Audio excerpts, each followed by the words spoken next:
துன்பம் வந்த போதும் அதை துடைப்பதிங்கு யாரு? கலங்கும் போது சேரு, அது தெளியும் போது நீரு. கடவுள் போட்ட கோடு, அதை திருத்த போவதாரு? வெந்த புண்ணும் ஆறிடுமா?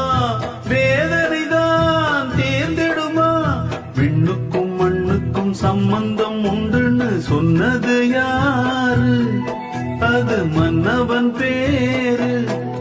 அந்த வானத்தை போல மனம் படைச்ச மன்னவனே, பனி துளிய போல குணம் படைச்ச தென்னவனே. வானத்தை போல மனம் படைச்ச மன்னவனே, பனி துளிய போல குணம் படைச்ச தென்னவனே.